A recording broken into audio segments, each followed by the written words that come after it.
Sometimes it is easier to switch off the tap of moral outrage over human rights abuses when they're happening thousands of miles away from home. Maybe that's why it took years before our leaders finally spoke out against this place. But as I stand here comforted by a pledge from US President Barack Obama to shut down Guantanamo, I wonder about the fate of those who are still being held in dark, dank dungeons, hidden away, concealed from the world. I need to share a very dark secret with you, something I should have acted upon much sooner, instead of sitting back silently in the belief someone else would step forward.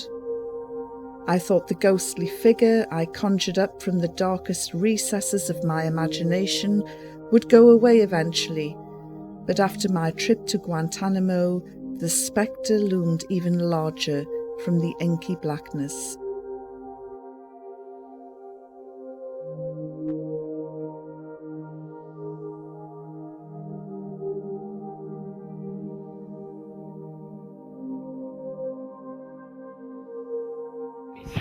Let me see if I can catch you if you're from very high. 40-year-old Moazzam Beg knows what it's like to disappear. Very much a victim of George Bush's war on terror, he was snatched in the dead of night from his family home in Islamabad in January 2002 and sold to US intelligence for $5,000. It was not the Pakistani police services entering, showing their identification into my house or asking me who I was. It was literally a kidnapped.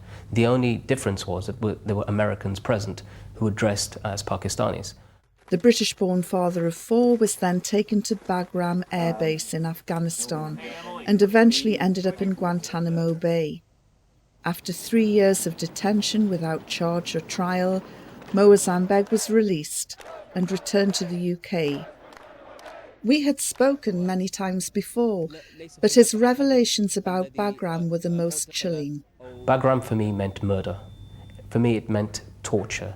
For me it meant hearing the sounds of women screaming that I was led to believe was my wife. For me it meant seeing pictures of my children waved in front of me while I was being hogtied and punched and kicked and tortured and stripped naked.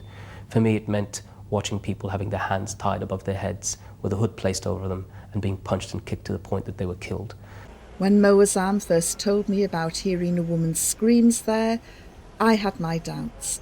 I believed it was more likely to be part of some CIA psychological torture program, and that the screams were merely those of an actress.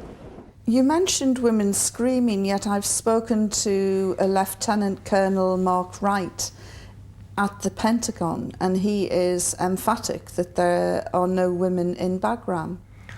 Well, I think the important question to ask anybody is, what do they do with female prisoners? Because evidently, and what we do know is that in Iraq, they have taken female prisoners, and they have also, female prisoners have been abused. In fact, in one of the cases, there is a tangible link between Bagram and Abu Ghraib, and that is one of my guardsmen and interrogators was first brought up for charges of detainee abuse in Bagram. He was later redeployed to Abu Ghraib, where he was brought up for charges of female detainee abuse. In 2002, I heard the sounds of a woman screaming, and in the month of May, that I was led to believe it was my wife. Other detainees also heard these screams and have also said to me that they thought it was my wife because the Americans had always tried to use that as a tool against me. I began reinvestigating his claims and then found credible evidence that a woman was being held by US forces in Afghanistan. I was even given a copy of this interview, recorded by an Arab who had escaped from Bagram in July 2005. He clearly talked of seeing a woman in US custody. بقيت سنتين كاملتين في غرفة انفرادية في سجن بغرام بين أكثر من 500 رجل. بقيت هذه المرأة حتى فقدت عقلها، حتى صارت مجنونة تضرب الباب وتصرخ ليلا ونهارا. The woman had no name. She was just a number, 650. So I began calling her the Grey Lady of Bagram, the spectre I had tried to erase from my conscience. This time I could no longer sit back waiting for someone else to act, and so I flew to Pakistan, the starting point of many kidnappings and disappearances. Recruiting the help of Imran Khan, leader of Tehreek-e-Insaf, we held a 100-strong press conference during my whirlwind trip, which lasted less than 30 hours. The Pentagon issued statements saying there was no prisoner 650 and there were no female detainees or enemy combatants as they called them. But by the time I'd returned to London, some amazing developments began to unfold. In a bizarre story which stretched the bounds of credibility, Dr. Afia Siddiqui, a Pakistani who'd gone missing in the city of Karachi 5 years earlier, emerged in the Afghan province of Ghazni. She was accused of plotting terrorism and was shot in a prison cell while allegedly trying to attack US soldiers.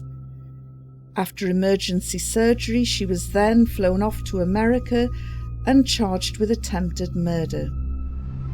Many assumed that Dr. Siddiqui must be my prisoner 650, the Grey Lady of Bagram.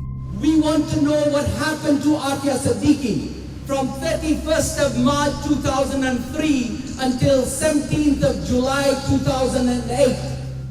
Enlisting the support from Lord Nazir Ahmed, who asked some pointed questions, the Pentagon capitulated and admitted that prisoner 650 did exist.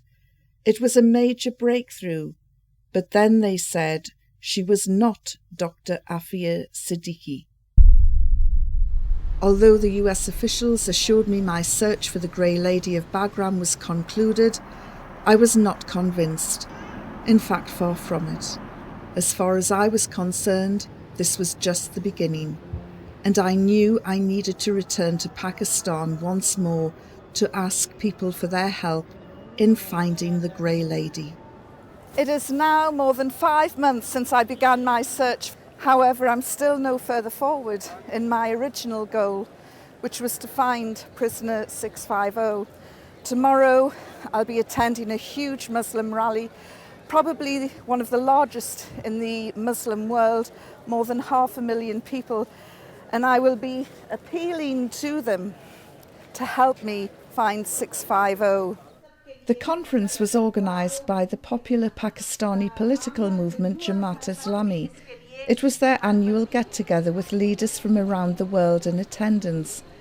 And even though the lights failed, the story of prisoner 650 touched the hearts of the hundreds of thousands that had gathered. Today, I am begging each and every one of you, as your sister in Islam, to help me find prisoner 650. If you remain silent, I may never find her. But I'll tell you something now.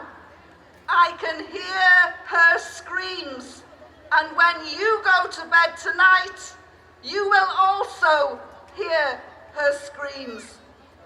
Have we all sunk so low that the cries of this sister will remain unanswered? The time has come when the people of Pakistan need to restore the pride of this great country. Already the campaign was beginning to take shape and create ripples with other speakers also demanding justice for prisoner 650 and Dr. Afia Siddiqui.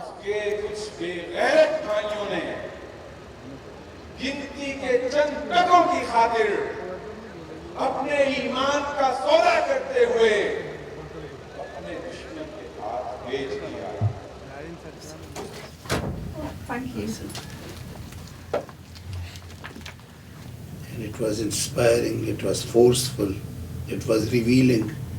This was a news actually, this 650, that she is not this 650. A lot of people assumed naturally that 650 must be Afia Siddiqui. Yes. And the information that we've now got from the Americans themselves is that 650 does exist, but she is not Afia Siddiqui. But the Americans refuse to tell us who she is or where she is. Now we need to find out who is 650, and we need to find out just how many other women are being held in secret detention centres by America. Inshallah, you are sister, and inshallah we will look after all your needs and all the comforts, and also for your security, and you are our honor, inshallah. Oh, thank you. Thank you, inshallah. Thank you so much.